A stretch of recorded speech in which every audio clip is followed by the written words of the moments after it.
Warm welcomes to you, adventurous soul, as you enter the saga of 2045, spun from the dreams of StoryWave.ai. Your journey with us is valued. Please like, share, and subscribe for a new odyssey every day. Chapter 1: The Sky is Changed. The Observatory, once my sanctuary of stars and solitude, had become a hive of frantic activity, swarming with officials whose badges flashed under the sterile lights. They commandeered my instruments with a grim sense of purpose, their voices a low hum against the clamor that leaked in from the city outside. Raj, his posture betraying nothing of the urgency that must have seized him, issued orders with a precision that spoke of years spent in the theater of war. His dark eyes flicked to the screens, then to me, and back again. "Lena, we need your expertise," he said, his voice a resonant baritone that cut through the tumult. I nodded, forcing my attention back to the readouts. My fingers danced across the console, adjusting the telescopic array to glean whatever information I could from the interloper that had so rudely interrupted our regularly scheduled cosmic dance. "The electromagnetic interference is off the charts," I reported, my tone clinical, detached, anything to keep the tremor of uncertainty from my voice. Mia, ever the font of ingenuity, was already cobbling together a device from the spare parts that cluttered her workspace. Sparky, as she was known, had an uncanny knack for turning the mundane into the miraculous. "Maybe we can use this to get a clearer signal," she chirped, her fingers a blur. Her optimism seemed almost out of place, yet it was the ember that kept the darkness at bay. Outside, the pandemonium was palpable. Sirens wailed like banshees as the populace sought escape from a threat they could neither understand nor combat. The Zeltron ship, indifferent to the bedlam it wrought, hung in the sky, a silent observer whose intentions were as opaque as the void from which it emerged. I wrestled with the implications of my role in this new reality. The government's agents, their faces as unreadable as the ship above, watched me with an intensity that bordered on invasive. I knew that my cooperation was not a request, but an imperative. Yet I couldn't shake the feeling that I was a pawn in a game whose rules I did not know, much less comprehend. The Zeltron presence had become a schism, rending the fabric of our world in ways that transcended the mere physical. It was a challenge to our understanding of the universe, to our place within it, and to the very essence of what it meant to be human. The ethical quagmires that lay ahead were as murky as the depths of space itself. Raj approached, his demeanor unyielding yet not unkind. "We have to maintain order," he stated, more to himself than to me.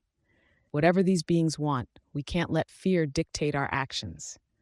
His words, though devoid of temperament, were a crystalline truth in the maelstrom of doubt. The Zeltron arrival was a crucible, one that would test the mettle of our species in ways we had never before contemplated.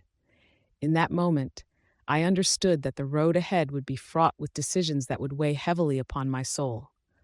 The sky had changed, and with it, the destiny of every living creature on this pale blue dot we called home. As the Zeltron ships descended, their intentions enshrouded in mystery, I unyielding myself for the odyssey that lay ahead, an odyssey that would either be our salvation or our undoing. Chapter 2: Thunder over Deli. The air was charged with a tension so thick it could be sculpted into the very weapons we so desperately needed. Around me, the men and women of the armed forces scrambled to respond to an adversary that was as enigmatic as it was powerful. The radio crackled with voices, urgent and strained, reporting the impotence of our earthly arsenal. "Lieutenant Ahuja, report." I barked into the receiver, my voice betraying none of the underlying turmoil that this alien intrusion had sown. "Sir, all attempts to engage have failed. Our missiles, they're just falling back to the ground, their systems fried before they can even get close," the lieutenant replied, his voice a mixture of disbelief and measured professionalism. A cold realization settled over me. Our mightiest weapons had been reduced to nothing more than steel rain, harmless to the Zeltron crafts that loomed overhead like harbingers of a new era. Gathering a team of our finest tacticians, I spread the satellite imagery across the command center's central table. Each of us knew the gravity of the situation, our gazes locked not on each other, but on the encroaching silhouettes that cast their ominous shadows across the city. "Options," I demanded, my hand sweeping over the images. We must think beyond bullets and bombs. This is a new frontier of warfare. The room fell into a contemplative silence, punctuated only by the distant, muffled sounds of panic that seeped through the walls. It was evident that every mind was racing, yet none dared voice the futility that gripped us. At that moment, the door swung open, and a government official, his suit as sharp as the crease in his expression, entered with an air of self-importance that clashed with the urgency of our purpose. "Captain Singh, you must understand that the decisions we make today," he began, his tone laced with the kind of political circumspection that had no place in a war room. "This is not the time for bureaucracy." I interjected, my patience frayed by the weight of our predicament. "We need action, not red tape." The official bristled, his mouth a hard line. "Be that as it may, Captain, we cannot simply act without." His words trailed off as another shudder ran through the building. A grim reminder that the Zeltron were not idle spectators in this exchange. I turned away, my mind working furiously to piece together a semblance of strategy from the chaos. The Zeltron crafts had demonstrated their technological prowess unequivocally. It was clear that to stand any chance, we needed to adapt, to evolve our tactics as quickly as they had upended them. Time was slipping through our fingers like so many grains of sand, and with each passing second, the Zeltron presence burrowed deeper into the psyche of our world. We were at a crossroads, and the path we chose would determine not just the fate of Deli or of India, but of the entire human race. As I looked upon the faces of my comrades, their features etched with the same backbone that had carried us through countless conflicts, I knew that this was the moment that would define us.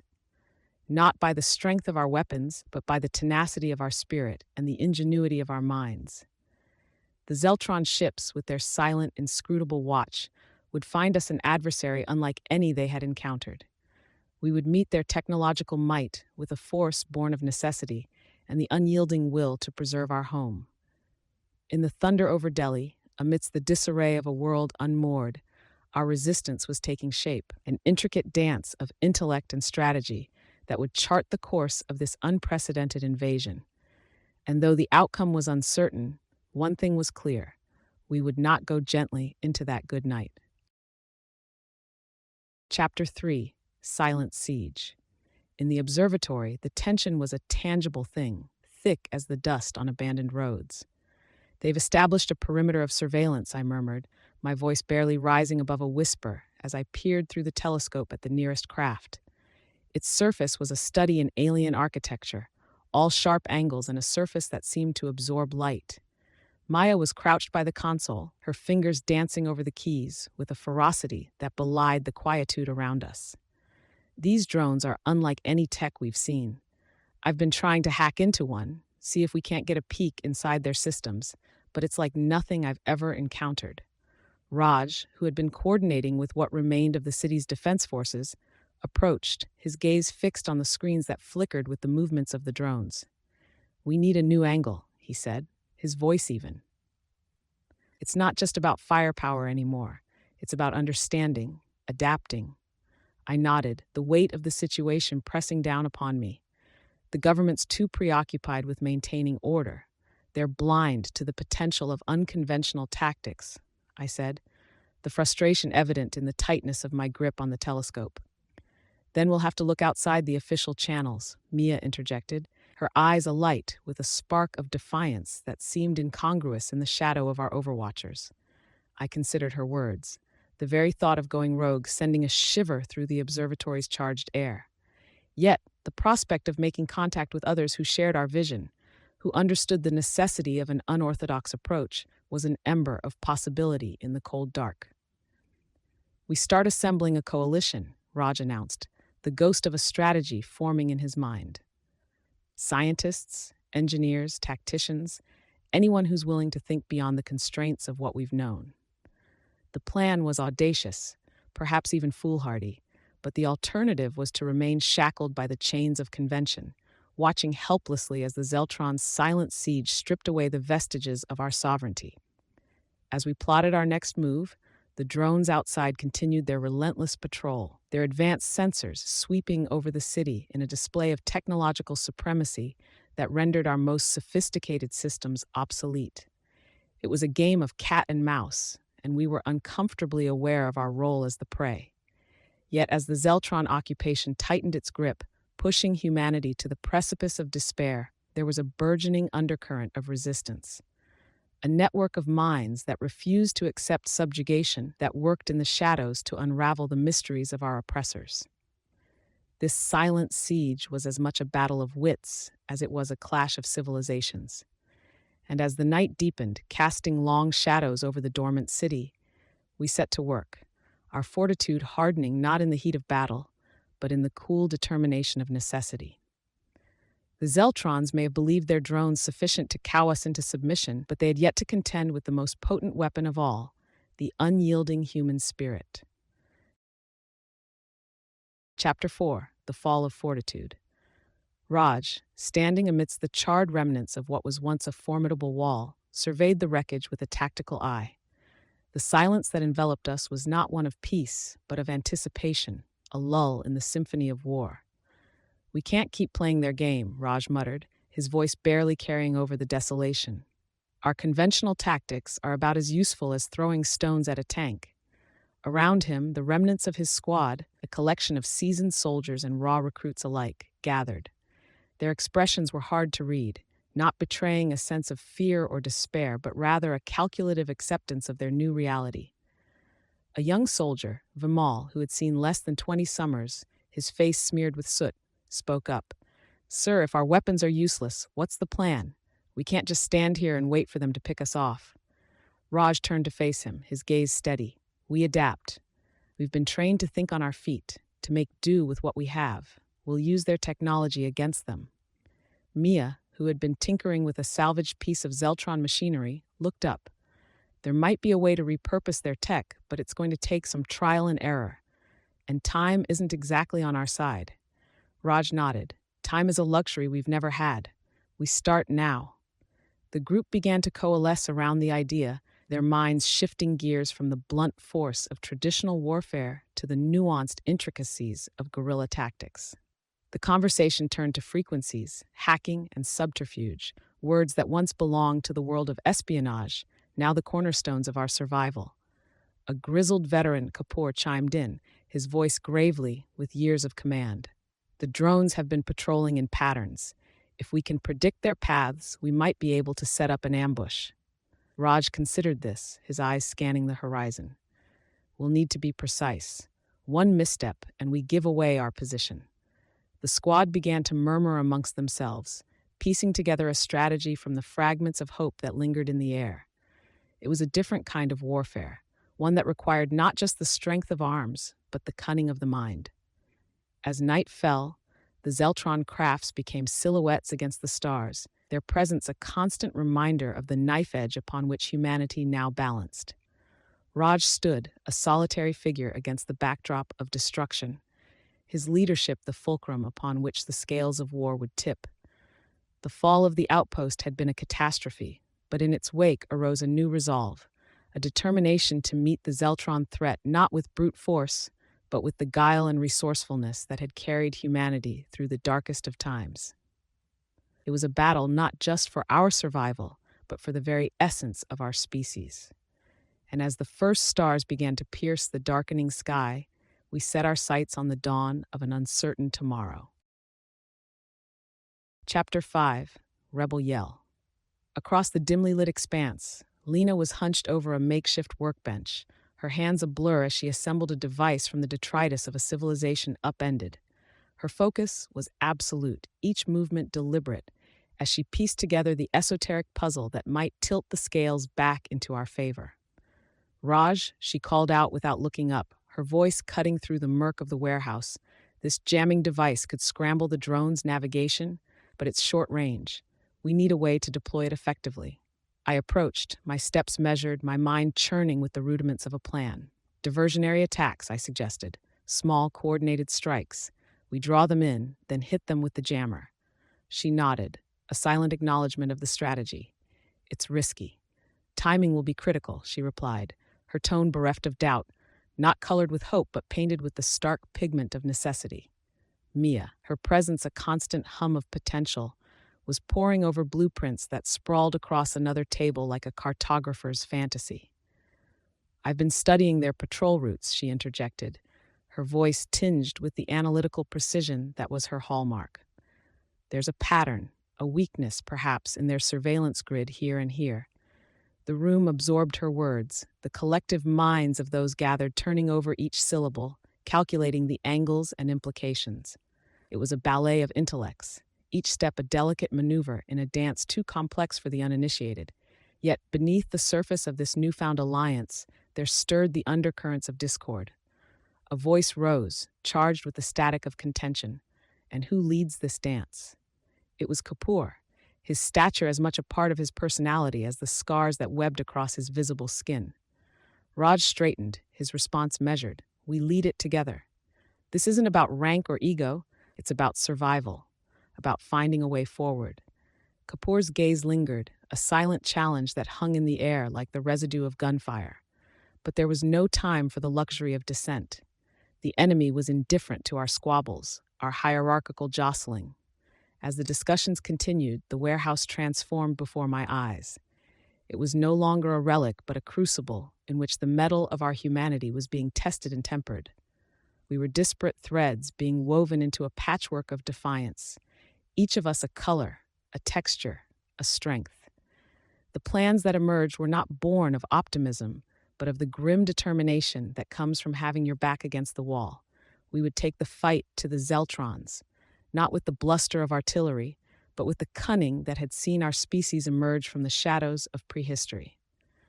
Outside, the world lay in a semblance of quiet, the silent siege, an ever-present reminder of the precipice upon which we teetered.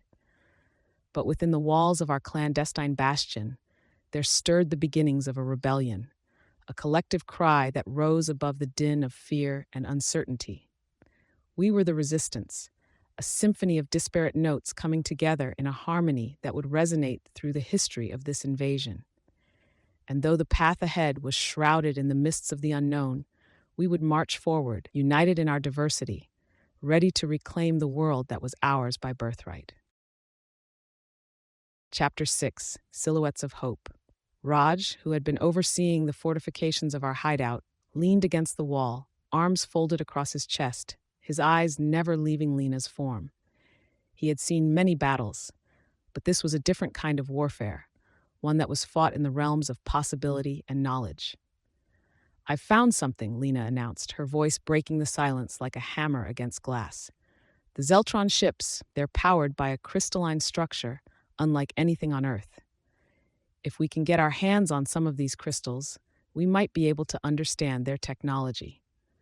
The revelation hung in the air, a tantalizing thread in the vast tapestry of our conflict. Raj pushed off from the wall, his steps deliberate as he approached the table strewn with Lena's notes and diagrams. "How do we secure these crystals?" he asked, his voice betraying none of the urgency that the question warranted. Lena looked up, her hazel eyes meeting his. "There's a Zeltron ship that went down in the outskirts. It's heavily guarded by drones, but if we could extract a crystal..."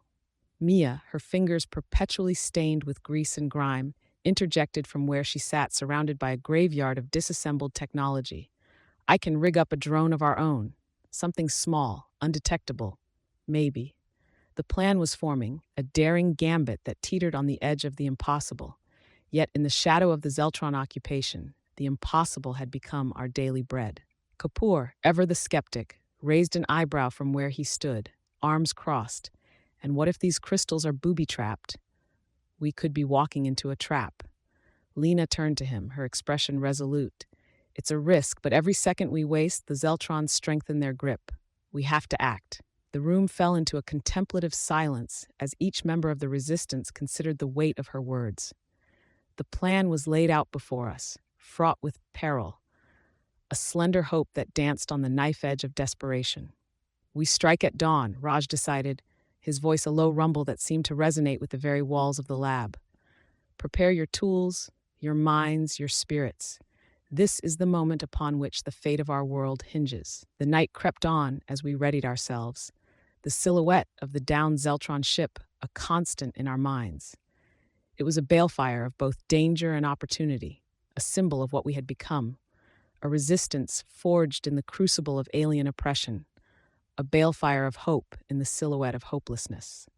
And as the first tendrils of light began to pry apart the night's embrace, we set forth, a band of shadows moving against the pale canvas of a world on the brink. The mission was clear: secure the crystal, unlock the secrets of the Zeltrons' might, and turn the tide in a war that had, until now, seemed unwinnable. But in the heart of conflict, within the crucible of struggle, lay the seeds of victory, and we were determined to see them blossom. Chapter 7: Broken Edges. Raj stood amid the ruin, his gaze fixed on the horizon where the Zeltron ships maintained their vigil. His uniform, once pristine, bore the stains of the conflict, and his hands, though steady, were smeared with the residue of battle. Strategies, formations, battle plans, all for naught, he muttered, more to himself than anyone else. We were outmatched at every turn. Nearby, Lena sifted through a pile of rubble, her movements methodical. We knew this wasn't going to be easy, she said, extracting a charred piece of technology from the debris. Their tech is decades, centuries beyond ours. Mia, her face streaked with soot, knelt beside a fallen drone, her multi-tool in hand as she worked to dissect the alien machinery. There's got to be a weakness, she insisted, something we've overlooked.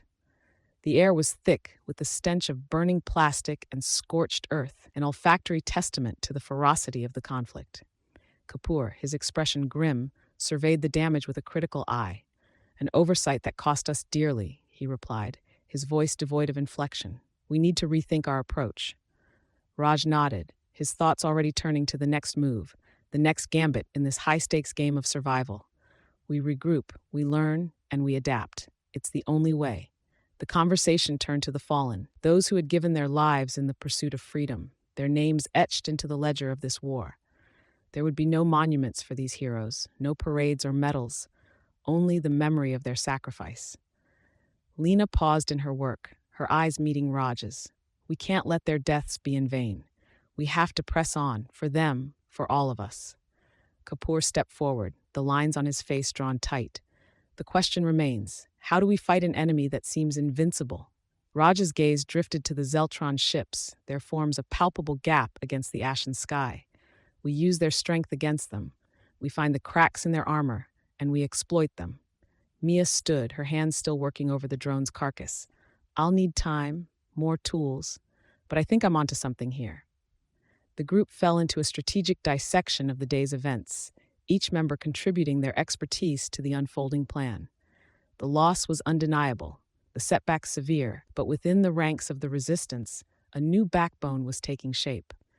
As the day waned, the silhouettes of the Zeltron ships seemed to grow ever more imposing, a constant reminder of the enemy that loomed over them. But beneath their silent watch, the seeds of rebellion continued to germinate, nurtured by the determination and ingenuity of those who refused to surrender. The chapter of the assault might have ended, but the story of the resistance was far from over. In the broken edges of their defeat, they would find the strength to forge a new path, a new strategy, and perhaps a new hope. Chapter 8: The Crystal Paradox. These crystals, they're not just a power source, Lena began, her words deliberate, measured. They're a paradox. The energy readings they're immeasurable, and yet they exist in a state of harmony, for lack of a better term. Raj leaned against a table laden with maps and digital displays, his attention fixed on her. Harmony? In what sense? And how does this change our approach? She turned, pushing a strand of dark brown hair from her face. The energy they emit, it doesn't just power the Zeltron's ships or their technology. It's like it's woven into the fabric of their existence. Our weapons, our tactics. We've been thinking too small. Mia, sprawled on the floor amidst a tangle of cables and circuit boards, looked up. So, start thinking big. 'Cause I'm all for big ideas, but we're running low on just about everything else. Raj straightened, his gaze scanning the room. Each face a history to the tireless struggle that had become their daily reality. We start thinking different. It's not just about the physical anymore. We're up against something that transcends. It's almost metaphysical. A murmur of agreement rippled through the room. Kapoor, his arms folded, his face a mask of contemplation, nodded slowly. Metaphysical or not, we still need a tangible plan. Ideas don't win wars, actions do. Lena returned to her console, her fingers dancing across the keyboard. I think I can disrupt the harmonic resonance of the crystals, but it's going to require precision, a single frequency, modulated just right. Raj paced the length of the room, his footsteps a rhythmic counterpoint to Lena's typing. Precision we can manage, but we'll need a test, and that means time we don't have in abundance. The conversation turned to logistics, to the allocation of their dwindling resources. Each decision was a calculated risk, a gamble played out against the backdrop of an ever-watchful enemy. As the hours wore on, the weight of leadership pressed down on Raj. The choices he made now would shape the course of their resistance, perhaps even the fate of humanity itself.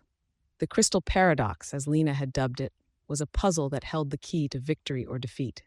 Outside, the city lay shrouded in the perpetual twilight of occupation, the once vibrant streets now silent but for the occasional whir of a passing drone. Raj stood at a window, his reflection superimposed against the view of the desolate avenues. "We strike at the heart," he said at last, his voice a buoy of fortitude in the encroaching gloom. "We take the fight to the crystals, disrupt their harmony, and we disrupt the Zeltron." The plan was audacious, fraught with unknowns. But within these walls, a new strategy was taking shape, born not of hope, but of the raw necessity that had come to define their existence. And so, as the night deepened, casting its shroud over a world on the brink, the small band of resistance fighters prepared for their most daring operation yet. They would confront the crystal paradox head-on, their actions a history to the invulnerable will of a species pushed to the edge of extinction. Chapter 9, Echoes of Strategy. Raj, his presence as commanding as the tactical vest that adorned his torso, surveyed the room with a calm, analytical gaze. "This operation hinges on precision," he stated, his voice a deep timbre that resonated against the broken concrete walls. "Each cell must act in concert. A fraction of a second's delay could mean the difference between success and catastrophic failure." Lena, her hazel eyes reflecting the myriad of data streams from her monitors, nodded in agreement. "The harmonic disruptors are set. The crystal's frequency patterns are locked in. It's a house of cards, and if any piece falls out of alignment..." Her words trailed off, unfinished, but the implication hung in the air, heavy and undeniable. From the corner, Mia, her auburn hair pulled back in a practical ponytail, chimed in, her hands busily assembling the last of the disruptor units. "I've synced the timers to the microsecond. But remember, these things have a range tighter than a miser's fist. You get one shot at this." The gathered individuals, a motley assemblage of scientists, engineers, and soldiers, turned their attention to the devices that lay before them, their expressions set in steely determination. Kapoor, standing with his arms folded, his face etched with the lines of too many sleepless nights, cleared his throat. "We've been through the plan 1,000 times," he intoned. "Every contingency, every variable has been accounted for. Now it's down to us to execute." Raj moved to the center of the room, his eyes locking with those of each resistance member in turn. "Remember, the Zeltrons are not gods. They bleed energy like anything else. We find the flaw in their armor, and we exploit it. Today, we turn the tide." As the group dispersed to their respective assignments, the gravity of the moment settled upon my shoulders like a mantle. The plan was an oddment of complexity, each thread interwoven with the next in a delicate balance that held the fate of the world in its pattern. The crystal paradox had provided an unexpected avenue of attack, and now, as the city awoke to another day under alien occupation, we prepared to strike in a way that none had anticipated. The streets, once teeming with life, now lay silent, expectant, as if holding their breath for the coming storm. I found myself at a console, the coordinates for the disruptor deployment glowing on the screen before me. The operation was a symphony of strategy, each movement meticulously planned, each note hanging on the precipice of action. As the hour approached, I could feel the tension mounting, a crescendo of silent energy that filled the room. There was no room for doubt, no space for second-guessing. We had one opportunity to shatter the invaders' stranglehold on our planet. And then, with the precision of a conductor cueing in an orchestra, Raj gave the signal, and the world erupted into a ballet of disruption. The sky itself seemed to pulse with the energy of our counterattack. The Zeltron crafts caught unawares as we exploited the flaw that Lena had so brilliantly uncovered. The operation unfolded with the relentless pace of a beating heart, each cell of the resistance executing their part with dedicated focus. And as the first Zeltron craft faltered, its energy signature waning, a glimmer of victory pierced the shroud of oppression that had enveloped the Earth. Today, we had become more than survivors. We were the architects of our own destiny, the crafters of our own fate. And in the echoes of our strategy, we found not just the hope of triumph, but the promise of reclaiming our home. Chapter 10, Luminous Assault. Within the confines of a dilapidated building that once thrummed with the pulse of industry, we, the resistance, stood gathered, a coalition of disparate souls bound by the singular purpose of survival. Raj, his silhouette framed by the fractured glass of what had been a window, spoke with a voice that cut through the air, sharp and precise. This is the fulcrum upon which our future balances. We've set the stage for our luminous assault, and now we must act, not with reckless abandon, but with the calculated precision of a surgeon's blade. I watched Lena as she interfaced with the network of devices that were our last hope, her fingers a blur upon the keys, the tinted glasses perched on her nose reflecting the flickering screens. "The disruptors are in place," she stated, her tone devoid of inflection, a mere conduit for the vital information. "We have one chance to disrupt their harmonic core. Synchronization is key." Mia, her compact frame hunched over a workbench cluttered with tools and components, added her voice to the mix, her words tinged with the slightest hint of her engineering background. "My tech is good to go. The drones won't know what hit 'em." Kapoor, a man whose experience was etched into the lines of his face, stepped forward, his arms hanging loosely at his sides, his stance that of a man who had faced down death more times than he cared to count. "We've been outmaneuvered at every turn," he acknowledged, his voice a gravelly rumble. "But today, we turn the tables." The plan had been meticulously orchestrated, each phase interlocking with the next. For those of us who had long studied the Zeltrons, who had dedicated every waking moment to understanding the enigma of their presence, this was the culmination of all our efforts, the final act in a drama that had begun with the first ominous arrival of their ships. As the appointed hour approached, the very air around us seemed to thrum with the pent-up energy of our impending confrontation. The Zeltron crafts, silent sentinels in the sky, would soon find themselves beset by the tempest we had conjured. "Positions," Raj commanded, and like the pieces of a cosmic chess game, we moved to enact the roles we had been assigned.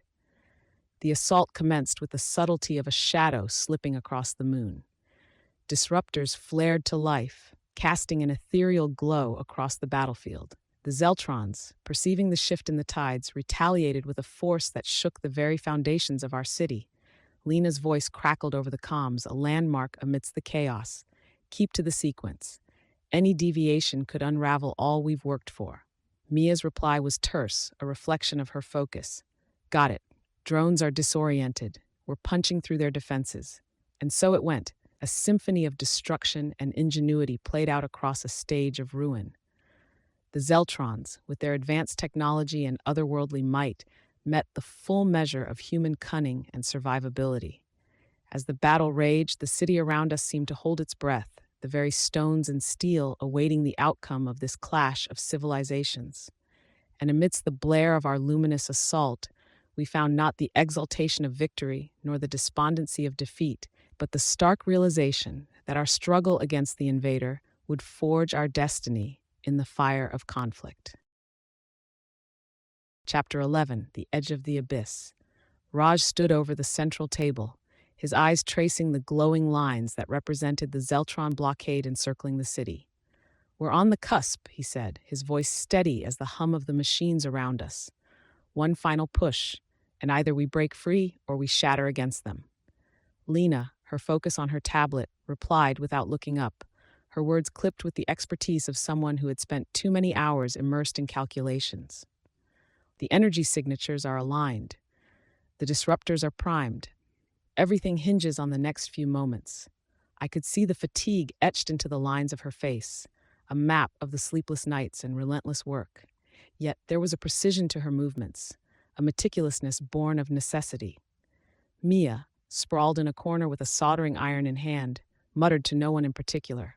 All this tech wizardry, and it comes down to whether or not these circuits decide to cooperate today.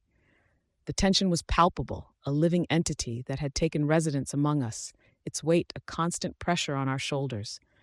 It was then a figure emerged from the shadows, a gaunt silhouette that hesitated at the fringe of the light. "There's been a complication." The voice wavered, a tremor that betrayed the gravity of what was to come. Raj turned to face the newcomer, his brow furrowing in anticipation of unwelcome news. "Speak. It's the disruptors. Someone's tampered with the sequence. If we activate them now, they'll implode, take half the city with them," came the halting admission. Lena's head snapped up, her gaze locking with Raj's. "Sabotage?"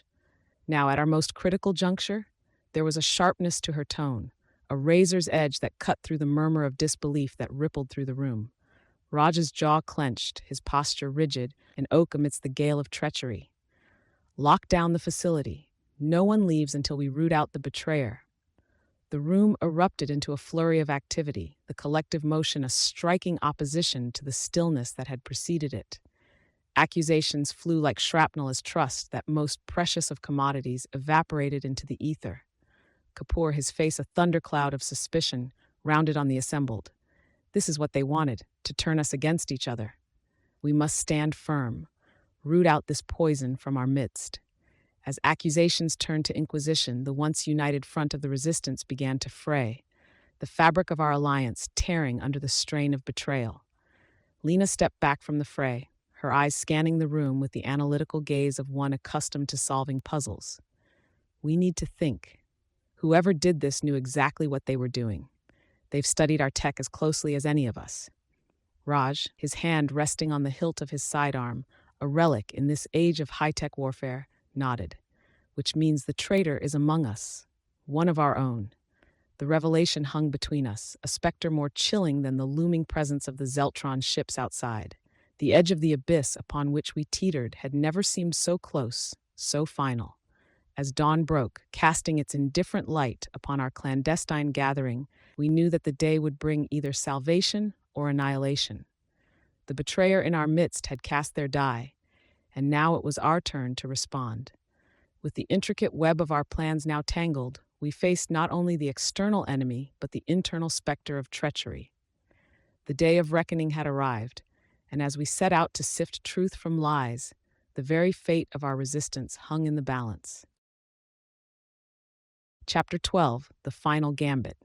Raj's voice came through the comms, calm yet assertive, a vivid incongruity to the chaos that had erupted below. "This is it," he said.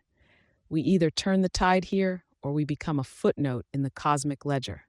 I glanced at the tactical display, the swirling patterns of engagement between our forces and the Zeltron invaders. It was an intricate dance of maneuvers and countermoves, each one critical. Lena turned from her console, addressing the room with a tone that commanded attention. "The Zeltron leader, Zork, is aboard the flagship directly ahead. If we can destabilize their command structure, we may just disorient the fleet long enough to give us an edge." The plan was audacious, a final gambit in a game where the stakes were nothing less than the existence of our species. The risk was monumental, but hesitation was a luxury we could no longer afford. Raj, his figure a rigid silhouette against the backdrop of war, replied with a tactical overlay now projected in the space between us. "We'll need to breach their defenses." "Mia, are the pulse charges ready?" From a distant console, Mia's response was a reflection of her abiding focus. "Charges are primed. Just say the word, and their shields will light up like the 4th of July." The exchange was methodical, each member of the resistance performing their role with the synchronicity of a well-rehearsed orchestra. Kapoor, his voice the gravel of experience, added his assessment. "Their ships are fast, but they've shown a tendency to overcommit to their maneuvers. We can exploit that." As the final pieces of our strategy locked into place, the air was filled with the electricity of imminent confrontation. Each of us was acutely aware that the coming moments would be inscribed into the register of history, for better or for worse. The Zeltron flagship loomed large before us, a behemoth of technology and menace. Its surface was a stew of alien design, both fascinating and fearsome. Zork, The non-binary entity that commanded from within was as much a mystery as the vessel they controlled. Approach vector locked in. "We're going in," I announced, my hands steady on the controls despite the enormity of the task at hand. Lena's eyes remained fixed on the sensor array, her voice a guiding balefire. "Alignment is critical. We have one shot to disrupt their harmonic core." The silence that followed was a vacuum, a breath held collectively by the fate of our world. Then, with the precision of a clockwork mechanism, Mia detonated the pulse charges. A brilliant cascade of light and energy erupted around the Zeltron flagship, the shields flaring in response to the sudden assault. It was our signal, the opening we had been waiting for. Raj's voice cut through the momentary stillness that followed. "Now, Lena, initiate the harmonic disruptor." With a deft motion, Lena activated the device, a creation of human ingenuity born from the crystal paradox we had so tirelessly unraveled. The flagship shuddered as the disruptor took effect, the harmony of its alien power source thrown into disarray. For a fleeting second, the Zeltron fleet hesitated, their unassailable coordination fractured by the loss of their leader's guidance.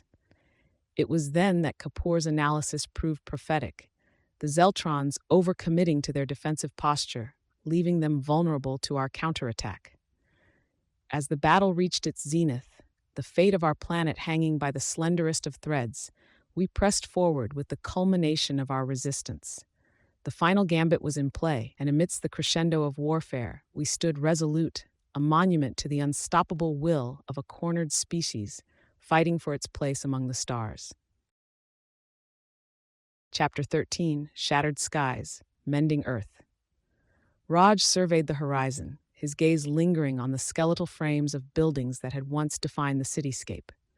"We've paid dearly," he said, his voice a reflection of the landscape before us, "but the Zeltron threat has been neutralized. It's time to focus on rebuilding, on healing the wounds of our world." Lena, standing beside a pile of twisted metal that had once been a fearsome drone, nodded in acknowledgement of Raj's statement. "The technology they've left behind could propel us decades forward, if we can decipher it without falling into the same traps that led to this invasion." Her hands, still stained with the residue of battle, moved with a scientist's precision, tracing the alien alloys and intricate circuitry. Her eyes, those windows to a mind that had outwitted our otherworldly adversaries, were now fixed on the future that lay like a chasm at our feet. Mia, ever the engineer, was already dismantling one of the downed crafts, her tools a flurry of motion. "We'll need to establish a new order," she stated, the practicality of her words a vivid incongruity to the chaos around us. "One that ensures this never happens again."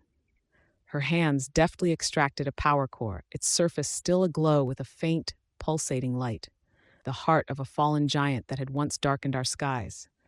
Kapoor approached, his shadow merging with the others cast by the setting sun. "The world's governments are in shambles," he informed us, the gravity of his words not lost on any.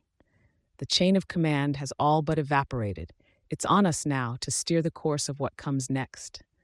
The implications were clear, and a heavy silence settled over the group, a council of war-weary survivors who now bore the mantle of reconstruction. "We must tread carefully," Lena finally broke the silence. "The ethical implications of utilizing Zeltron technology are complex." Raj turned to her, nodding in agreement. "Indeed, we can't allow the allure of advancement to blind us to the potential dangers. We'll form a coalition, scientists and leaders, to oversee the integration of their tech." The task was monumental, the road ahead fraught with more questions than answers. As the sun dipped below the horizon, casting the sky in hues of crimson and gold, it was as if the heavens themselves were ablaze with the fire of our determination. The night crept in, blanketing the battered earth, and with it came the promise of a new dawn. The memory of the invasion, though a shadow that would long stretch across our collective consciousness, was also a catalyst for change, for growth. We had stood on the edge of the abyss, faced an enemy that challenged the very essence of our existence, and emerged fractured yet whole. Now, as the stars took their places in the firmament, we, the architects of Earth's future, began the arduous journey of mending a world that had been shattered, of reaching for the skies that had almost been stolen from us. Chapter 14, The Dawn of Vigilance. Raj approaches, his stride confident yet weary from the burden of leadership he shouldered. The council convenes within the hour. He informs me, his tone stripped of formality, reflective of the task at hand, the agenda, the integration of Zeltron technology into our infrastructure. It's a delicate matter. I nod, understanding the gravity of the situation. There's a fine line between utilizing their tech and opening a Pandora's box we can't close, I reply, my gaze not leaving the horizon where the sun tentatively asserts its presence. Across the way, Lena is deep in conversation with a group of engineers and scientists, her hands gesticulating with the fervor of someone who sees possibility where others see ruin. She catches my eye and strides over. We're on the cusp of a new era, Lena says, but there's dissent in the ranks. Some of our colleagues are keen to exploit the alien tech without considering the consequences. Her words resonate with the truth of our current circumstance. The Zeltrons, though defeated, left behind a trove of knowledge that teeters on the brink between advancement and catastrophe. It's about control, Raj muses, his gaze now fixed on the group that surrounds Lena. Who holds the reins to this new power? We must ensure it's not concentrated in the hands of a select few. Lena nods in agreement, her mind undoubtedly processing the myriad outcomes of such a scenario. We'll need protocols, safeguards, a new system of checks and balances. The dialogue between us is not merely conversational, it's the laying of a foundation for a society that must rise from the ashes, vigilant and wise from the scars of its past. Mia joins our trio, her expression sober. There's chatter among the tech teams. Some are pushing to weaponize the Zeltron advancements. They're afraid of what's out there, of who might come next. The notion sends a chill through the conversation. A reminder that our victory was not just against the Zeltrons, but against the hubris that had left us vulnerable in the first place. We've become custodians of a power we barely understand, I say, the weight of our responsibility as palpable as the cool breeze that cuts through the morning air. We must tread lightly. The consensus among us is clear. We stand united in our dedication to forge a path that honors the sacrifices made and the lessons learned. The dawn of vigilance is upon us, and with it, the promise of a future where the skies above are no longer a forecaster of doom, but a canvas of hope. As we make our way to the council, the sun climbs higher, bathing the city in a light that seems to cleanse rather than reveal the destruction. It's a new day, and with it, the commitment to rise above adversity, to build a world that looks to the stars, not with fear, but with the courage of a vigilant society. The legacy of the invasion is etched into the very fabric of our being, a constant reminder that the price of our place in the cosmos is eternal diligence. The end. 2045 was generated by patent-pending AI technology developed by StoryWave. Any resemblance to real events, persons, or copyrighted material is purely coincidental. StoryWave does not endorse or promote any specific views, opinions, or actions portrayed in this story. We're delighted you spent this time with us. StoryWave AI brings your prompts to life, creating stories that resonate. Don't forget to hit like, share with friends, and subscribe for daily doses of storytelling magic. April 2024. Until next time.